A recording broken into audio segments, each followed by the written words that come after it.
Muchas gracias, académica Lorán. Muy buena la clase dictada, muy completa. Bueno, vamos a dar inicio al ciclo de preguntas, respuestas, también comentarios.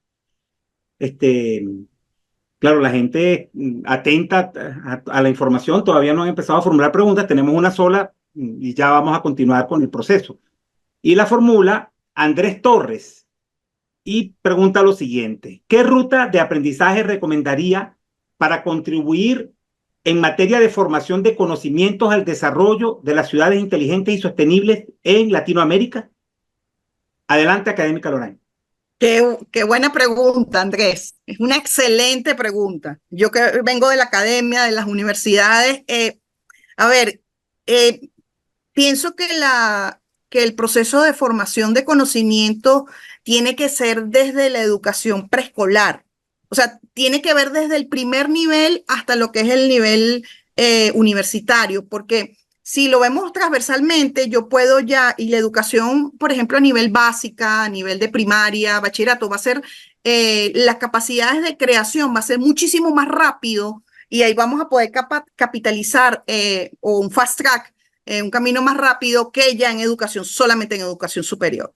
Porque bueno, tenemos nuestras cosas que aprendimos, que están obsoletas y no nos hemos dado cuenta, hay que desaprender ciertos conocimientos que ya no son, que ya no están vigentes, nuevos enfoques. Entonces, yo establecería un eje estratégico desde la educación inicial hasta la educación superior, en donde establecería un modelo, en donde desarrollaría cuáles son las habilidades y capacidades de cómo es esa mirada como ciudadano, como empresario, como político, en los diferentes roles que puede ejercer esa sociedad y a partir de allí sensibilizar de cómo puedo yo como ciudadana, como profesora, como investigadora, como política, etcétera, como los diferentes roles de la sociedad, posicionarnos de esa hoja de ruta de lo que se ve o esa visión de ciudad inteligente. Entonces, formaciones básicas en el caso de educación inicial o educación, vamos a decir, primaria.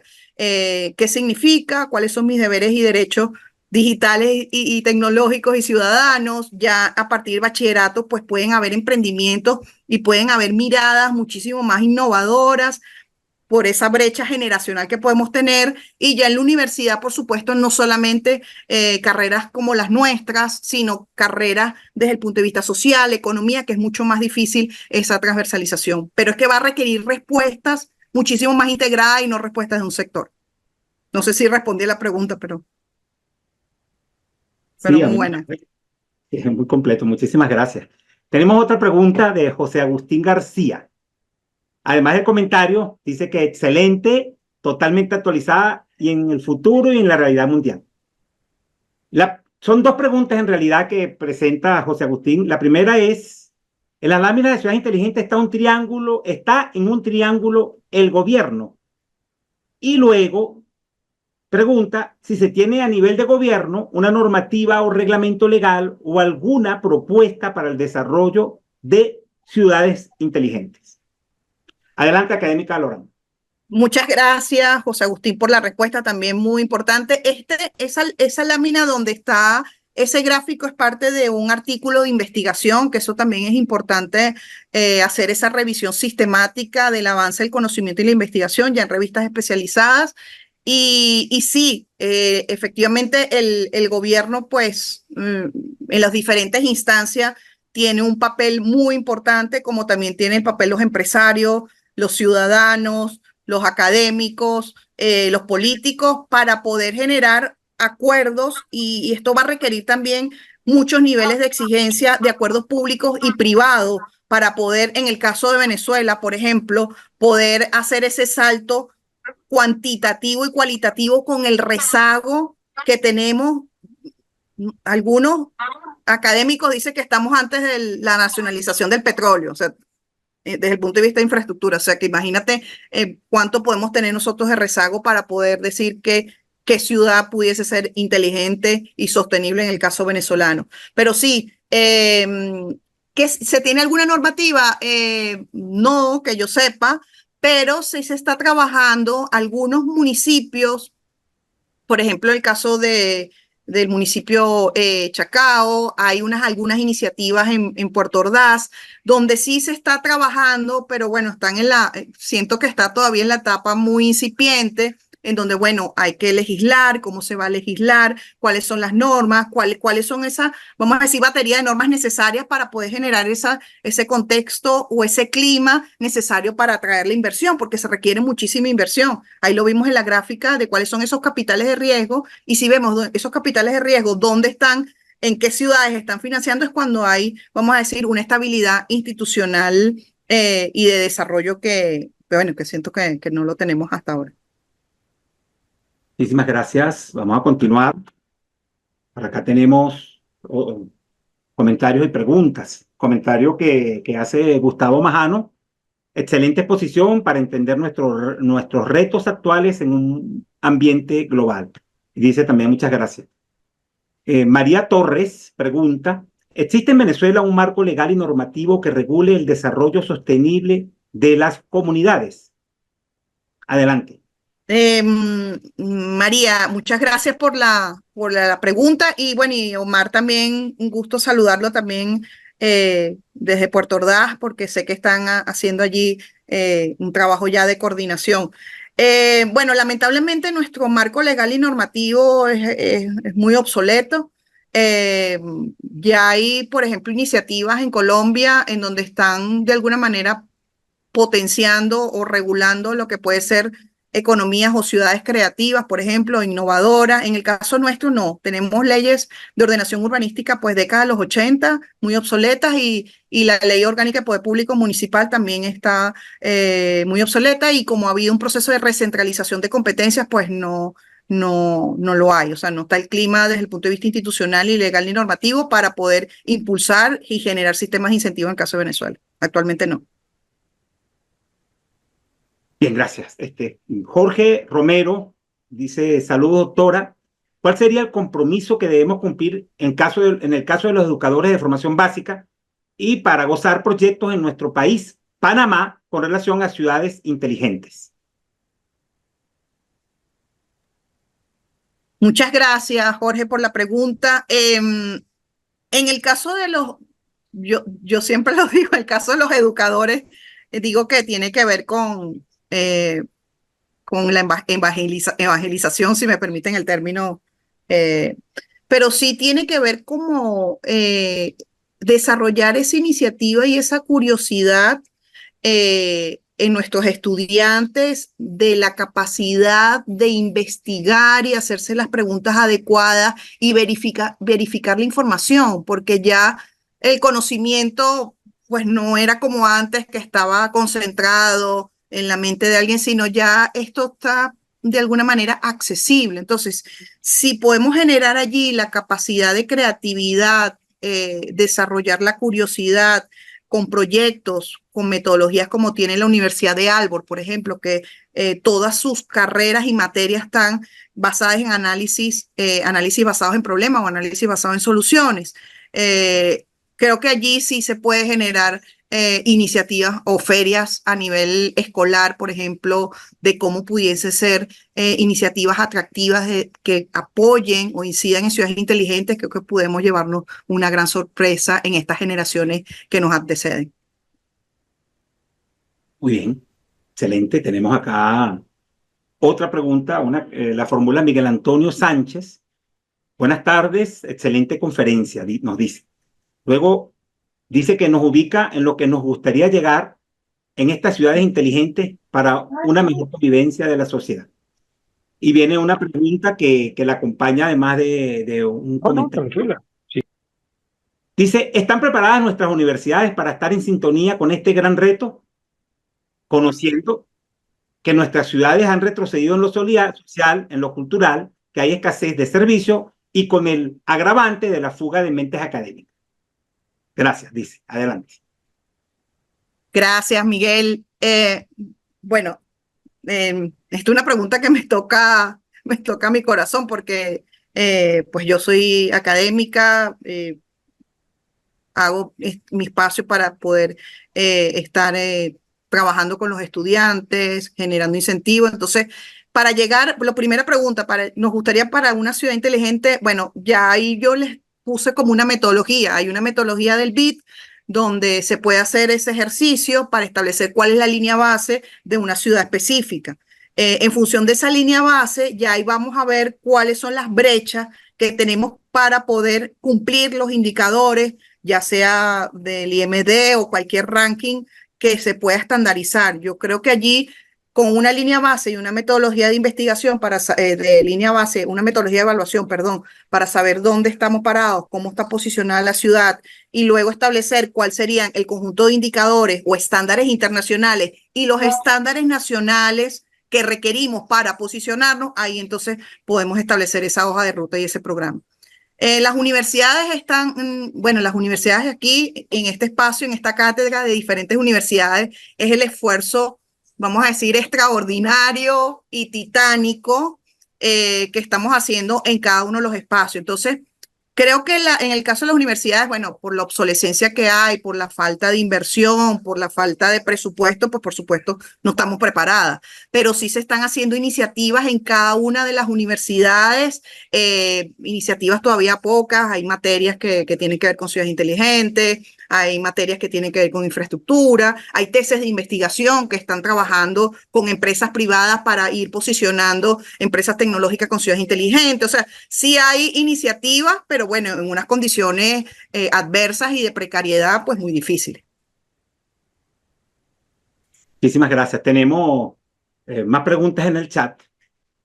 Vamos a hacer esta pregunta y luego quiero hacer una invitación especial para un comentario. La pregunta la formula María Torres. Dice, desde su punto de vista, ¿cuál considera que es el primer paso para desarrollar las bases de una ciudad inteligente y sostenible en Venezuela? Adelante. Gracias, María. Yo lo primero, o sea, como no tenemos información ni datos actualizados de las ciudades o de muy pocas ciudades, yo lo que diría es, en función de los escasos datos que existen, hacer una evaluación rápida desde el punto de vista de lo que puede ser ciudades sostenibles e inteligentes con metodologías internacionales. Eso es lo primero que haría. O sea, ¿qué conjunto de datos tengo? Son datos escasos, no están actualizados y ahí tendría que hacer pues varias metodologías diferentes en diferentes ciudades. ¿Por dónde empezar? Bueno, quizás yo empezaría por ciudades pequeñas e intermedias donde hay una vocación desde el punto de vista de sistemas de incentivos tecnológicos y que la innovación geográfica o de geografía urbana del contexto territorial pueda ser un impulsor rápido de esa ciudad inteligente y sostenible. No empezaría por las grandes ciudades porque establecer los actores, un grado de acuerdo, bueno, eso creo que va a llevar mucho tiempo. Entonces, empezaría por ciudades pequeñas y ciudades intermedias, puede ser 2 o 3 primeras, y metodología internacional con un insumo de bases de datos escasos, diferentes metodologías, y ahí yo tengo mi punto de partida. Y a partir de ahí, como lo dije anteriormente, pues ya establecería cuáles son los planes aceleradores. O sea, yo no creo que las metodologías actuales de planes urbanos y planes estratégicos no vayan a funcionar porque eso es a largo plazo y a mediano. O sea, creo que tienen que haber instrumentos de planes que aceleren ese proceso de innovación y nos permitan tomar decisiones rápidas y consensuadas con relación a las ciudades sostenibles e inteligentes, sobre todo por la brecha que tenemos de retraso. Excelente, muchísimas gracias. Aquí hay más preguntas y comentarios. Sin embargo, antes quisiera solicitar una intervención especial de la doctora Alicia Monagas, porque está muy involucrada con el tema. De hecho, tiene una muy buena presentación que nos hará muy pronto en alguna de nuestras reuniones especiales de la academia. Y de hecho es editora de un libro que se llama Ciudades Inteligentes, un reto para Iberoamérica, en una versión en español.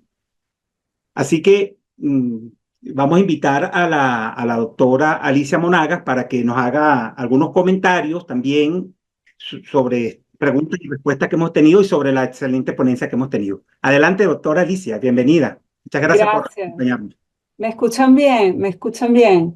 Perfectamente. Bueno, para mí ha sido definitivamente, Lorraine, de verdad que muy agradecida, de verdad que este esfuerzo que está haciendo la academia a través de sus académicos en lograr estos foros son extraordinarios.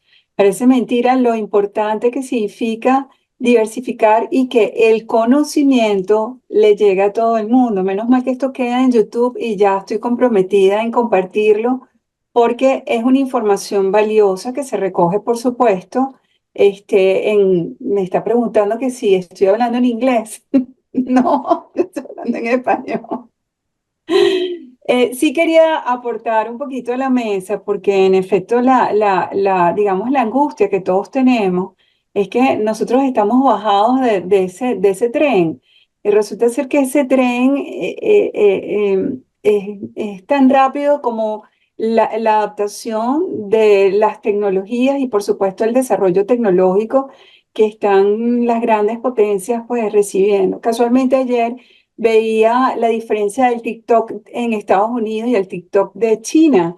Y el TikTok de China lo único que está generando es futuros científicos, mientras que los de Estados Unidos y en líneas generales nuestra juventud, pues lamentablemente no es precisamente lo que están buscando. De hecho, el uso de mis redes sociales siempre son con estos ánimos de investigación. ¿Por qué? Porque todos los días van surgiendo nuevas actividades. Y yo creo que allí, en donde Lorraine nos hablaba, yo creo que es importantísimo, por supuesto, la labor educativa de formación de esta red inteligente que parte, por supuesto, desde inicio y ya creo que ya pronto veremos, ya de hecho se están realizando competencias de robótica. ¿Por qué? Porque tiene que ver con el uso de la inteligencia artificial. Ya nuestros muchachos están compitiendo, pero claro, en un sistema de educación muy precario y en donde el Estado, por supuesto, ha centralizado pues todo lo que es el diseño curricular de sus materias. Y entonces ese esfuerzo se está pasando un poquito más en las universidades. De hecho, tengo la fortuna de dar un seminario sobre ciudades inteligentes y sostenibles.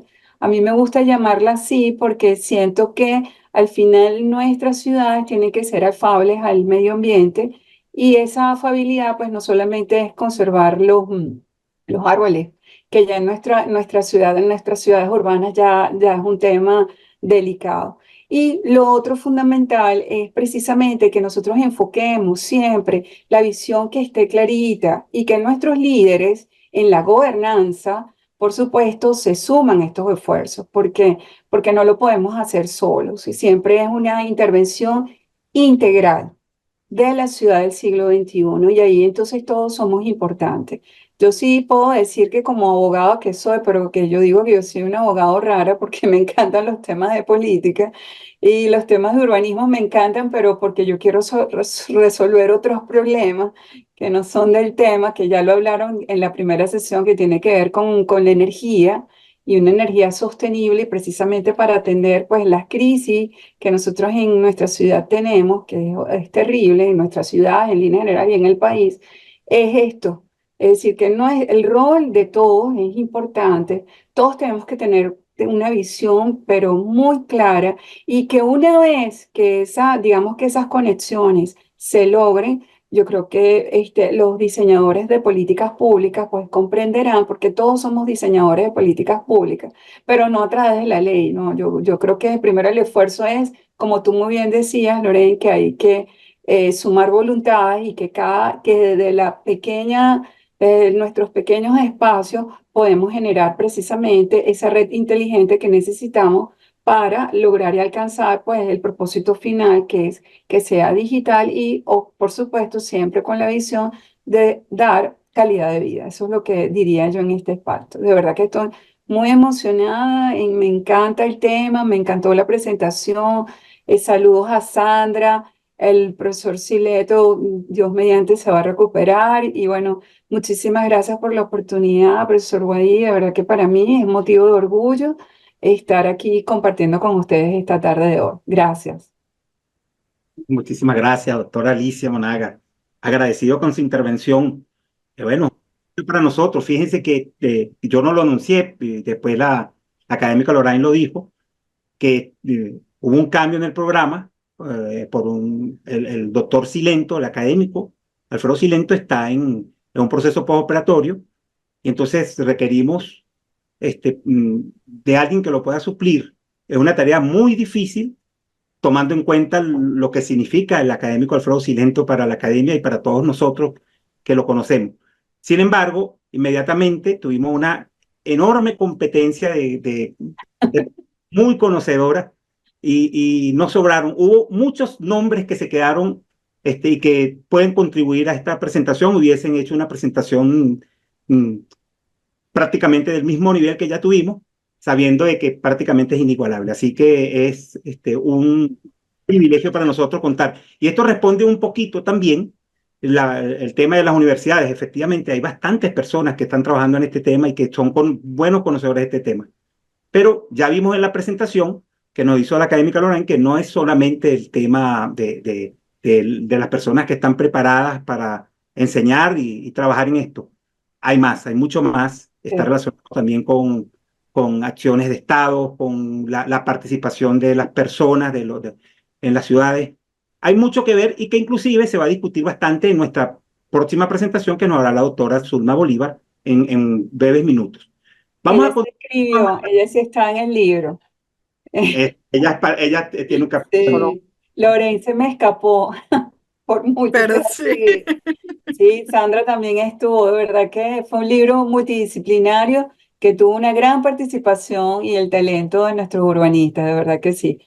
Muchísimas gracias, profesor Guadí, Lorraine, de verdad que muy agradecida por la oportunidad y bueno, seguimos disfrutando de esta tarde maravillosa de talento, conocimiento y de conexión.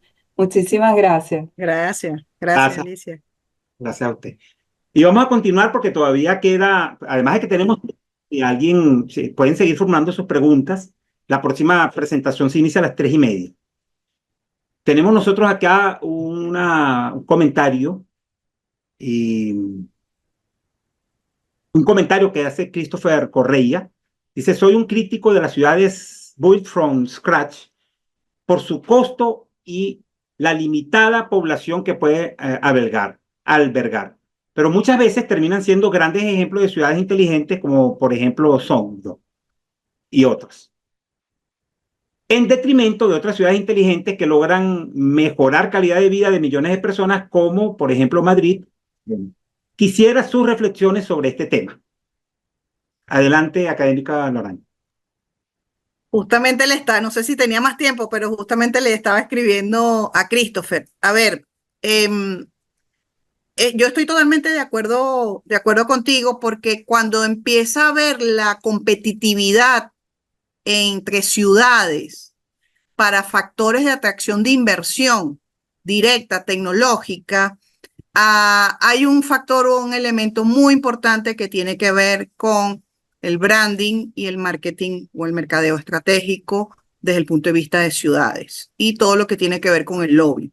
Entonces, cuando ya, esto no es objeto de esta presentación, pero es un tema que también incide a la hora de cómo posiciono a qué tipo de ciudades para que pueda, desde el punto de vista, por ejemplo, económico, aunque haya mayor calidad de vida, ya evaluado, medido, puedan tener otras ciudades mayores inversiones. Y esto tiene que ver por factores que comenté anteriormente. Entonces, allí hay que pensarlo, qué es lo que se quiere, cuál es el posicionamiento a nivel internacional, cuáles son las estrategias de marketing, cuál es la estrategia de branding de la ciudad para poder lograr un mejor posicionamiento estratégico. Y allí, pues, en esa competencia y competitividad, pudiese ver efectivamente inclusive los desequilibrios, que es lo que tú mencionas, pero eso ocurre, pero es por otros factores.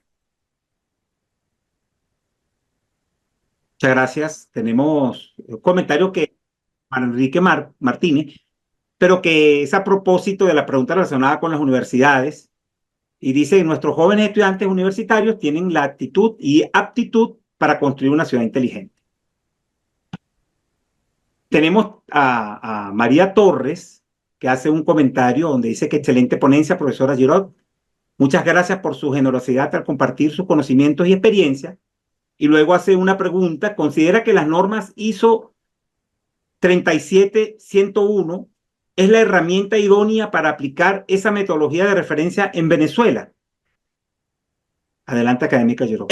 Muchas gracias, María. Bueno, esa pregunta me la he hecho bastantes veces. Yo creo que ya hay varias, o sea, hay unas más, porque esa es más, vamos a decir, más antigua, que también están haciendo esa pregunta con la 37.101. Yo ya estaría revisando o aplicando la que, por ejemplo, ha aplicado Buenos Aires en ese proceso de certificación, que es la 37.120, está la 121, está la 122, que la mencioné en la presentación, donde ya en la 37.120 y 121, 122, etcétera, está la guía, está la definición y están al menos 100 indicadores para lo que serían ciudades sostenibles y resilientes. Y hay otra que tiene que ver con indicadores de ciudades inteligentes. Entonces ya yo establecería la 37.120 y estas generaciones para la aplicación. Pero primero, antes que eso, pues habría que evaluar, o sea, hay que hacer todo un sistema preparativo primero antes de, porque vamos a salir raspados, pues antes de buscar una certificación. Y la otra es la 18.091, que tiene que ver con gobiernos confiables y transparentes, que ya México pues tiene la Ciudad de México y otras ciudades en el Estado de México ya están avanzando mucho, que es la 18.091, que tiene un enfoque de sostenibilidad y tiene también no tantos indicadores como puede tener la 37.120, pero sí tiene también los indicadores desde el punto de vista de las dimensiones de sostenibilidad. Empezaría por esas dos que comenté. Muchas gracias. Hay otra pregunta, hay varios comentarios. Los comentarios, Maripili Mesa, muchas gracias a la profesora Lorraine. Excelente su presentación, honrada de poder participar hoy. Sandra Álvarez, muchas gracias, profesora. Christopher Correia, muchas gracias, profesora, muy completo. Y luego además agradece la respuesta completa que usted le dio. Evi Méndez, excelente presentación, muy didáctica. Y tenemos a Jorge Romero, que hace la siguiente pregunta. ¿Hay posibilidad de hacer alianza en la parte de inteligencia artificial y capacitación a docentes de primaria y de la Universidad Euroamericana en Panamá? Por supuesto, ya tendría que tener el proyecto, Jorge. Claro que sí. O sea, creo que el sistema de soporte, claro, con todas las debilidades y la falta de verificación de datos que maneja la inteligencia artificial que tenemos acceso, 2021, o sea, depende también, ¿no? Porque ya eso es un área que yo no manejo, pero no tengo la menor duda de que eso va a estar ocurriendo ni a largo plazo, ni al futuro 2050, sino ya. Indudablemente sí veo que hay posibilidades de que la inteligencia artificial apoye con programas específicos para la capacitación de docentes y libere espacios en donde uno antes tenía para el conocimiento, sino para pensar nuevas ideas y el accionar. Indudablemente sí, totalmente de acuerdo. No tenemos más preguntas. Tenemos un comentario que escribe Juan Shewat. Dice, buenas tardes, gracias por la excelente presentación. Comenta, las gacetas oficiales no hacen milagro, es necesario acciones certeras y oportunas. Totalmente de acuerdo, y no solamente gerenciales, sino que tengas un marco institucional y procedimientos transparentes y que puedas rendir cuentas, porque puede ser acciones gerenciales y puede ser un supergerente, pero si no tienes un equipo de apoyo, equipo de alto desempeño, sensibilización a las diferentes partes interesadas con estrategias multipropósito, entonces puedes ser un supergerente, pero si no tienes el contexto institucional y el equipo, es muy difícil que se pueda hacer. Y las gacetas oficiales, pues totalmente, y bueno, en las que se puedan acceder, porque ahora es difícil que se puedan acceder a gacetas oficiales, pero eso tiene que ser transparente, que tú puedas acceder a la página web, descargarla y hacerle seguimiento como un sistema de gestión ya automatizado. Sí, gracias, Juan. Bien, no tenemos más preguntas en el chat. Jorge Darmas dice, excelente participación de la profesora Giraud y la profesora Monagas. Comentario que acaba de llegarnos. Sí, Muchas gracias. bueno, tenemos tiempo todavía. Pero antes de despedir esta parte de la presentación, vamos a pedirle a la académica Lorraine que dé sus palabras de cierre y despedida después de esta excelente charla, muy concisa y completa al mismo tiempo, y además una ronda de preguntas y respuestas extensa y bien amena, de verdad que sí. Adelante, académica Bueno, Lorraine. muchísimas gracias bueno, por la invitación. Estábamos de suplente para el profesor Silento, que tenía una magnífica presentación sobre experiencia. Me parece que hay muchísima información que hay que saberla sistematizar y poderla entender y comprender. Creo que se vienen nuevos retos y desafíos en el caso nuestro como Venezuela, donde hay que pensar y articuladamente muy bien para poder establecer esa hoja de ruta. Y bueno, y agradecerles a todos por este espacio y por esta interacción. Muchísimas gracias. Y por supuesto a la academia. Muchísimas gracias, académica Lorraine.